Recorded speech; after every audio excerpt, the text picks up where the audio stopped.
Dubai తీసుకెళ్లారు. Next level కాబట్టి America ఏమైనా తీసుకెళ్తారు. డెఫినెట్గా అండి, it's good sign. Any celebration is good కదా. చేద్దాం. నవీన్ గారు ఇక్కడ నవీన్ గారు ఇక్కడ రాంబాబు సార్, మీరు పుష్ప 1 రిలీజ్ చేశారు December 17th. ఆ టైంలో మీరు ఏపీ గవర్నమెంట్ టికెట్ల ఇష్యూలు కొద్దిగా ఇబ్బంది పడ్డారు. ఇప్పుడు 2 వస్తారు క్లియర్ అయిపోయింది. యాక్చువల్లీ మన పెద్ద హీరోల సినిమాలు ఫస్ట్ టార్గెట్ సంక్రాంతి చూస్తారు. తర్వాత మీరు ఎందుకంటే సంక్రాంతి మీ లాస్ట్ సంక్రాంతి మీ 2 సినిమాలు వచ్చినాయి. ఆ తర్వాత సమ్మర్లో మీ రంగస్థలం, నెక్స్ట్ ఆగస్టు చూస్తారు. ఈ December 1st వీక్ అనేది కొంచెం డ్రై మార్కెట్ అని డిస్ట్రిబ్యూటర్లు అందరూ చెప్తూ ఉంటారు. నేను ఎల్వీఆర్ గారితో మాట్లాడుతూ కూడా అంటూ ఉంటారు జనరల్గా. యానిమల్ సినిమా వచ్చిన తర్వాత ఈ ఫస్ట్ వీక్ అలా మారింది. అఖండ, యానిమల్ ఈ సినిమాల తర్వాత ఏమన్నా ఆ రెండు ఆ డేట్కి రావటం బాగా చేయటం కూడా ఒక రీజన్ అండి. But we spoke to all the distributors. ఎప్పుడైతే August 15 రావట్లే అనుకున్నామో అందరితో మాట్లాడి డేట్ ఆప్షన్స్ అన్నీ చూసి December 5th వద్దామా, December 20th వద్దామా అలా డిసైడ్ చేసుకుని December 20th లైన్ కింగ్ ఉందండి. సో ఐమాక్స్లు దొరకడం కష్టం. సో అదొక రీజన్. అన్నీ ఆలోచించుకుని అందరితో మాట్లాడిన తర్వాత we thought this is the best date and అందుకని December 5th అనుకున్నాం. లాస్ట్ టైం కూడా మనకి ఇంగ్లీష్ సినిమా ఒకటి ఉంది పుష్ప 1 వచ్చినప్పుడు కూడా. అప్పుడు ఆ next week Shyam Singha Roy release అయింది. అవునండి. బట్ అప్పుడు Pushpa 1 is not as big as Pushpa 2. ఇప్పుడు we need all screens, all big screens. So ఆ ఛాన్స్ తీసుకోలేము. సో అందుకని we want come on December 5th. And definitely it's a very good date అండి. Sir Ravi garu ఇక్కడ sir Ravi గారు, టికెట్ల విషయంలో ఫ్యాన్స్ చాలా వరకు టికెట్ ధరల విషయంలో ఫ్యాన్స్ తమ జేబులు ఖాళీ చేసుకుంటున్నారు అనేది ఒక విమర్శ వినిపిస్తుంది. ఎందుకంటే ఇది ప్రీమియర్ షోలు కావచ్చు, బెనిఫిట్ షోల విషయంలో మనం ఎంతో ఉద్దేశంతో ఫ్యాన్స్కి ముందే సినిమా చూపించాలని చెప్పి రిలీజ్ చేస్తూ ఉంటాం. కానీ వాళ్ళు 1000, 2000, 3000, 4000 పెట్టి టికెట్స్ కూడా కొనుక్కుంటారు. సో దానికి సంబంధించిన విషయంలో కొంతమంది డిస్ట్రిబ్యూటర్లు కావచ్చు, కొంతమంది వ్యక్తులు కావచ్చు ఫ్యాన్స్ జేబులు ఖాళీ చేస్తున్నారు. దానివల్ల తదుపరి నెక్స్ట్ షో కూడా చూడడానికి వాళ్ళకి అవకాశం ఉండట్లేదు. ఎందుకంటే వాళ్ళకి నచ్చితే 4-5 షోలు కంటిన్యూగా చూస్తారు ఫ్యాన్స్ అనేది, తర్వాత జనరల్ ఆడియన్స్కి వస్తారు. ఫ్యాన్స్ విషయంలో టికెట్ ధరల విషయంలో మీ ప్రొడ్యూసర్స్ కావచ్చు, డిస్ట్రిబ్యూటర్స్ నుంచి ఏదైనా స్పష్టమైన ప్రకటన ఇచ్చే అవకాశం ఏమైనా ఉందా? సార్ మీరే అంటున్నారు ఫ్యాన్స్ అని. బన్నీ గారు ఫ్యాన్స్. ఆయన సినిమా లాస్ట్ రిలీజ్ అయింది 3 ఏళ్ళు అయింది. 3 ఏళ్ళకి ఒకసారి లెట్ దెమ్ ఎంజాయ్ అండి. రవి గారు సార్ డే 1 కలెక్షన్స్ ఎంత ఉంటాయి అనుకుంటున్నారు sir? First sir it will be huge అండి. అంటే ఒక నెంబర్ చెప్తే కానీ డెఫినెట్గా we are expecting it will break all the records. Ravi garu everywhere. Ravi sir, మీరు ప్రొడక్షన్ డిస్ట్రిబ్యూషన్తో పాటు థియేటర్స్లో కూడా బాగా ఇన్వెస్ట్ చేస్తున్నారు. మనకేంటంటే మూవీ పిచ్చోళ్ళు ఎక్కువ ఉన్న స్టేట్స్ మన తెలుగు స్టేట్స్. మనకు ఒక లోటు ఏంటంటే అసలు ఒక ఐమాక్స్ స్క్రీన్ కూడా లేదు 2 తెలుగు స్టేట్స్లో. అసలు మీరు థియేటర్స్లో కూడా బాగా ఇన్వెస్ట్ చేస్తున్నారు కాబట్టి ఏదైనా ఛాన్స్ ఉందా హైదరాబాద్కి కానీ వైజాగ్ కానీ తీసుకొచ్చే ప్లాన్స్ ఉన్నాయా?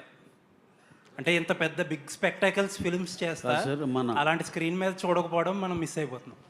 అరవింద్ గారు ఇప్పుడు డాల్బీ విజన్ థియేటర్ కడుతున్నారండి ఇక్కడ మన నార్సింగ్లో. నెమ్మదిగా ఆ ఎక్స్పీరియన్సు ఐమాక్స్ కూడా స్లోగా. ఇప్పుడు నేను అనుకోవటం లాస్ట్ మనకు ఉంది ఐమాక్స్, కానీ ఆ లైసెన్స్ ఏదో మళ్ళీ మార్చుకున్నారు. ఐమాక్స్ సినిమాలు మనం ఎప్పుడో చూసాం 10 years బ్యాక్. అలాగే చాలా చాలా కొత్తవి వస్తున్నాయి. 4DX ఉన్నాయండి ఇప్పుడు 4 స్క్రీన్లో ఏమో. నెమ్మదిగా ఈ నెంబర్ పెరుగుద్దండి. పెరిగిన కొద్దీ వాటితో పాటు కాలంతో పాటు మార్పులాగా మేము కూడా నెమ్మదిగా వాటిలో పార్ట్ అవుతాం. అంటే ఇమీడియట్గా ఏం ప్లాన్ చేయట్లేదా? ఎందుకంటే ఇప్పుడు ఏది పెద్దది ప్లాన్ చేసినా మీరే చేయాలి ముందు. అలా ఏం లేదండి. భలే వాళ్ళు ఎగ్జిబిటర్లో పెద్దవాళ్ళు ఉన్నారు, డిస్ట్రిబ్యూటర్లు ఉన్నారు. మేము సినిమాలు ఇలా తీస్తా వెళ్తే అదే హ్యాపీ. సరే రవి గారు, కర్ణాటక డిస్ట్రిబ్యూటర్ సార్. రవి గారు సార్ ఇక్కడ కర్ణాటక డిస్ట్రిబ్యూటర్ ఆయన ఇక్కడ సార్. సార్ అంటే యాక్చువల్గా ఇంతకుముందు తెలుగు సినిమాలు ఏంటంటే ఓన్లీ తెలుగులోనే రిలీజ్ చేసేవారు. ఇప్పుడు కన్నడలో కూడా డబ్ చేసి మరి రిలీజ్ చేయడం వస్తుంది కదా. సో దానివల్ల ఏంటంటే తెలుగు సినిమాలకి సంబంధించిన మార్కెట్ పెరుగుతుందా లేదా తెలుగు వర్షన్ వరకు తగ్గుతుంది అనుకోవచ్చు? ఎలా చూడవచ్చు ఆ మార్పు అనేది? సార్ ఎట్లుందంటే ఇంతకుముందు తెలుగు వర్షన్ ఒకటే ఉన్నింది. మనకి కొన్ని ఏరియాస్ పోతూ ఉండలేదు సార్ సినిమాల్లో. ఇప్పుడు అన్ని ఏరియాస్ ఇంక్లూడింగ్ మంగళూరు అక్కడంతా మనకి తెలుగు సినిమాలు పోయిండేవి కాదు. ఇప్పుడు ఆల్మోస్ట్ ఆల్ కన్నడ సినిమాలు ఎట్లా పోతున్నాయో ఈక్వలెంట్గా కన్నడ మూవీస్ ఈక్వలెంట్గా పోతున్నాయి సార్. ఇప్పుడు మన దావణగిరిలో అదే థియేటర్ ఉంది సార్, కల్కి వేసాం సినిమా. అంతకుముందు సినిమా తెలుగు సినిమాలు వేస్తే ఒక పక్క తెలుగు సినిమా సైమల్టేనియస్గా రిలీజ్ అయింది, మా థియేటర్లో కల్కి వేసాం. మోర్ దాన్ తెలుగు కన్నడ వచ్చింది సార్ మాకు అక్కడ. నేను ఈసారి దానికి ఎక్స్పెక్ట్ చేస్తున్నాను సార్. కర్ణాటకలో డెఫినెట్లీ హ్యూజ్ వస్తుందని ఎక్స్పెక్ట్ చేస్తున్నాను సార్. కర్ణాటకలో Kantara, KGF is the huge figure sir ఇది. బట్ దాన్ని క్రాస్ చేస్తుంది అని డెఫినెట్ కాన్ఫిడెంట్గా ఉన్నాం సార్. క్రాస్ చేసి చూపిస్తాం సార్ డెఫినెట్గా. నవీన్ గారు ఇట్స్ హంబుల్ రిక్వెస్ట్ అండి, ప్లీజ్ మైక్ పాస్ చేయవలసిందిగా రిక్వెస్ట్ నాన్ చేస్తున్నాను థియేటర్ అందరికీ. ఇన్కమ్ అనేది ఒకటి అయితే ఉంది. సరే థియేటర్ అనేది పక్కన పెడితే నాన్ థియేటర్ ఇన్కమ్ అనేది ఏదైతే ఉందో అది 100% అంటే మీ బిజినెస్ లెక్కలు ఎందుకు చెప్పాలంటే అది వేరే ఆర్గ్యుమెంట్, కానీ 100% ట్యాక్సిబుల్ ఇన్కమే కదా. మీరు ప్రౌడ్గా ఆ ఫిగర్స్ ఎందుకు అఫీషియల్గా అనౌన్స్ చేయరు? అంటే మేము అనౌన్స్ చేయకపోయినా వెబ్సైట్లో రాస్తూ ఉంటారండి. అంటే ఒక సందర్భం ఉండాలి కదా అనౌన్స్ చేయడానికి. మీరు అథెంటిక్గా అనౌన్స్ చేస్తే అది ప్రౌడ్గా ఉంటుంది కదా ఫ్యాన్స్. దిస్ ఫిల్మ్, ఈ ఫిల్మ్ చాలా బాగా చేసామండి. నాన్ థియేటర్లు వీ డిడ్ అరౌండ్ 400. జర్నలిస్టులు ఒకళ్ళు ఒక క్వశ్చన్ అడగండి, 10 క్వశ్చన్లు అడుగుతున్నారు. రవి గారు, ఇప్పుడు సినిమాకి పుష్ప 1కి మాటలు పాటలు బలం. మాటల విషయంలో తగ్గేదిలే కావచ్చు, ఇలాంటి డైలాగ్స్ అన్ని చాలా పాపులర్ అయ్యాయి. మరి 2 మీద ఎట్లాంటి ఎక్స్పెక్టేషన్స్ పెట్టుకోవచ్చు ఫ్యాన్స్?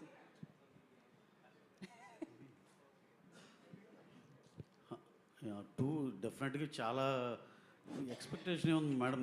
మీరు ఎక్కడ చూసినా సరే పుష్ప గురించి మాట్లాడుకోవటం విన్నారు. డెఫినెట్గా హ్యూజ్ ఎక్స్పెక్టేషన్ ఉంది. హ్యూజ్ ఎక్స్పెక్టేషన్ ఉన్నప్పుడు దాన్ని మీట్ అవ్వాలంటే మీరు ఏ అయితే పాయింట్స్ అన్నారో డెఫినెట్గా అవి లేకుండా అయితే మీట్ అవ్వలేం కదండి. చాలా చాలా మంచి రైటింగ్ ఉంటుంది. దట్టు సుకుమార్ గారికి ఇక మీకు తెలుసు ఆయన రైటింగ్ పవర్ ఏంటో. షూర్ షార్ట్గా you will be surprise in few episodes అంటామా, ఫ్యూ వీటిల్లో డెఫినెట్గా భలే రాశారా అనేది అయితే కంపల్సరీ ఇస్తారండి ఆయన. రవి గారు అండి, పుష్ప 1కి ఒక్క నిమిషం. సంబంధించి అల్లు అర్జున్ గారికి నేషనల్ అవార్డు రావడం నాన్ థియేటర్కల్ 400 crore దాకా బిజినెస్ చేసామండి. ఎగ్జాక్ట్ నెంబర్ అయితే 420. అయితే పుష్ప 1కి సంబంధించి నేషనల్ అవార్డు అనేది రావడం జరిగింది. సో ఒక బాధ్యత పెరిగినట్లు అల్లు అర్జున్ గారికి. సో 2 రాబోతుంది. 2కి కూడా ఎక్స్పెక్ట్ చేస్తున్నారే, ఎందుకంటే జాతర కావచ్చు, ఇలాంటి ఎపిసోడ్స్ చాలా హ్యూజ్ ఎక్స్పెక్టేషన్స్ అనేవి ఉన్నాయి. నేషనల్ అవార్డు పార్ట్ 1కి వచ్చింది, 2 కూడా ఎక్స్పెక్ట్ చేస్తున్నారు. డెఫినెట్గా he definitely deserve national award in part 2 also. అంటే ఆయన ఏమంటున్నారు అల్లు అర్జున్, ఎందుకంటే నేషనల్ అవార్డు వచ్చిన తర్వాత ఒక బాధ్యత పెరుగుతుంది కదా, మీతో ఎప్పుడన్నా ఇది దానికి మించి ఉండాలని యాక్టింగ్లో స్పెషల్గా ఏమన్నా కేర్ తీసుకోవడం డెఫినెట్లీ అండి. Every day he does that. Every day definitely he is one of the most hard working hero in the country. So అంటే మళ్ళీ ఈ పార్ట్ 2కి నేషనల్ అవార్డు రావాలని కాదు కానీ, but he work so hard every day and we are expecting he can get that in part 2 also. అయితే social media వేదికగా జరుగుతున్న ఒక రూమర్కి సంబంధించి, రూమరా నిజమా అనేది మీరు క్లారిటీ ఇవ్వచ్చు. అయితే పుష్ప 1కి సంబంధించి రిలీజ్ అయ్యే టైంకి మెగా ఫ్యామిలీ అంతా కూడా ఒక 1 అంబ్రెల్లా కింద ఉన్నారు. బట్ ఇప్పుడు రాజకీయాల పరంగా ఒక 2గా విడిపోయారనే టాక్ కూడా ఉంది కదా. సో రిలీజ్ సంబంధించి మాత్రం హై ఎక్స్పెక్టేషన్స్ ఉన్నాయి, అలాగే థియేటర్స్ కావచ్చు, ఇవన్నీ కూడా. సో మీరేమనుకుంటున్నారు, మెగా ఫ్యాన్స్ విషయంలో దీన్ని అదే స్థాయిలో పుష్ప లెవెల్లో తీసుకెళ్తారు అనుకుంటున్నారా? డెఫినెట్లీ అండి, వాళ్ళందరూ ఒకటే ఉన్నారు. ఏదన్నా చిన్న చిన్న ఇన్సిడెంట్స్ ఏమన్నా ఇక్కడ దానికి పొలిటికల్గా ఈయనేం డివైడ్ అవ్వలేదండి. ఈయన అసలు ఏ పార్టీ కాదు, ఏం కాదు. మీరు పొలిటికల్గా డివైడ్ అయ్యారంటున్నారు, లేనిపోయిన మాట అది. ఆయన ఏ పార్టీ కాదు, ఏం లేదు మేడం. అస్సలు అందరూ ఒకటే మేడం. అందరూ సినిమా లవర్సే, అందరూ సినిమానే ఎంజాయ్ చేస్తారు. మీరు అదొక్కటి మాత్రం you just edit that thing. పొలిటికల్గా డివైడ్ పొలిటికల్గా ఆయనకి ఏ అఫిలియేషన్ ఎవరితో లేదు, అంతే. అది నవీన్ గారు, అల్లు అర్జున్ వాయిస్ ఓన్లీ తెలుగుకే ఉంటుందా, లేకపోతే ఈజ్ ఈ going to dub his voice in other language also? అంటే ఏదైనా, because is having a huge following in Kerala కావచ్చు, లేకపోతే మల్లవుడ్ కావచ్చు, ఆ మలయాళం కానీ, లేకపోతే ఇంకేదైనా లాంగ్వేజ్ ఈజ్ ఈ going to dub? Hindi definitely is not dubbing అండి. అది అంటే అప్పుడు అందరూ దే ఆర్ అంటే అలవాటు పడిపోయారు కదండి దీనికి. ఈ సీక్వెల్కి అయితే ఆ రిస్క్ తీసుకోవట్లేదండి. 1 ఎలా ఉందో దాని కంటిన్యూటీలో ఉంటే బాగుంటుంది అన్నట్టు అసలు ఆలోచన చేయలే యాక్చువల్గా. రవి గారు, ఇంత పొటెన్షియల్ ఉన్న అల్లు అర్జున్ని, సుకుమార్ని, అలాగే మైత్రి మూవీ మేకర్స్, ఇలాంటి పొటెన్షియల్ ఉన్న ముగ్గురు కూడా ఒకే సినిమా మీద 3 సంవత్సరాలు స్ట్రక్ అవ్వటం ఇండస్ట్రీకి ఎంతవరకు మంచిది అంటారు? బహుశా మీ పర్సనల్గా మీకు ఒక మంచి సినిమా తీసామనే ఫీలింగ్ ఉండొచ్చు, బన్నీ గారికి ఒక మంచి సినిమా నటించాననే ఫీలింగ్ ఉండొచ్చు, బట్ ఇండస్ట్రీకి ఎంతవరకు అది కరెక్ట్? లేదండి, అందరూ హీరోస్ అందరూ కూడా